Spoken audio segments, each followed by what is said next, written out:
Hoje vamos falar sobre planejamento urbano, o que na prática é a forma como as cidades são construídas. Como e por que as casas, comércio, indústrias e as áreas verdes estão onde estão. Vamos falar também sobre infraestrutura e os serviços que essa construção demanda. É mais ou menos como planejar a construção de uma casa ou um prédio, só que numa proporção muito maior.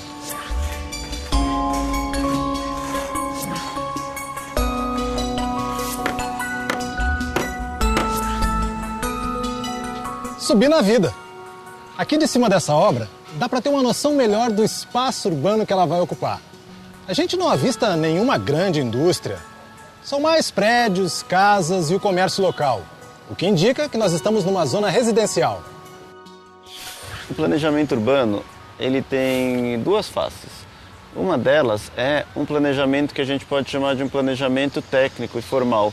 Como construir uma cidade com ruas boas, com parques, com praças, com uma boa qualidade urbanística.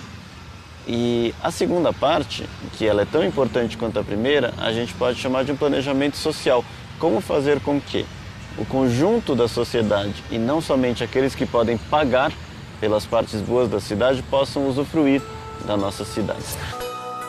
Antes de iniciar qualquer obra, é preciso um alvará da prefeitura. Os técnicos avaliam qual a finalidade, se é moradia, comércio, serviço ou indústria e se a planta está de acordo com as leis locais. A primeira restrição que a prefeitura impõe para a gente é a parte de recuos, os recuos frontais e os recuos laterais, tá? Tudo isso é normatizado pela prefeitura e a parte de recuo frontal normalmente é 5 metros do alinhamento da rua e os laterais 5 metros também. A limitação de altura aqui, independente da área construída, é 8 andares, não pode ultrapassar 8 andares. Hoje a gente é obrigado a fazer um poço de retardo, o que eles chamam de poço de retardo. Esse poço de retardo é justamente para toda a água de chuva que é captada dentro do terreno do prédio aqui, não pode se jogar diretamente na calçada. Tem que se escavar um poço de retenção e depois, aos poucos, através de bombas, ir jogando aos poucos na calçada. Isso aí é para amenizar um pouco o problema de enchente. E área verde também, né? Hoje também, dependendo da área do terreno que você tem que deixar um número X de área verde também. Puxa vida! Quantas exigências, hein? Mas se a coisa é bem controlada, por que alguns pontos da cidade são tão caóticos? A cidade, ela é expressão de diferentes interesses.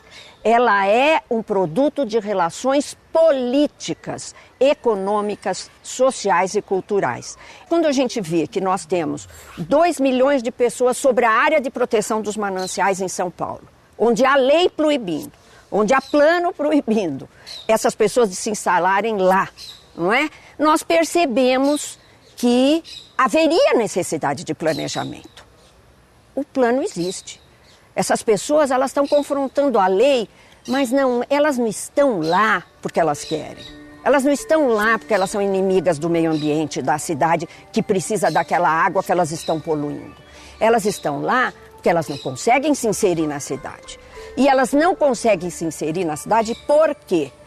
Porque você tem interesses que controlam as áreas na cidade que são servidas de infraestrutura.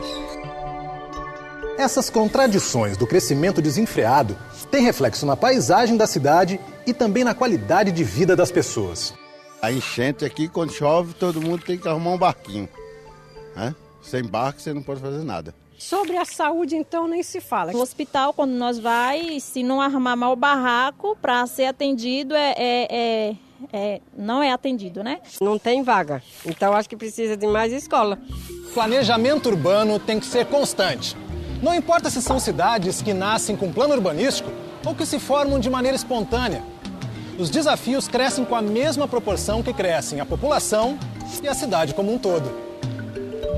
Em geral, o plano ele prega a harmonia, ele prega a igualdade, ele prega a melhoria das condições de vida, ele é sempre bem intencionado.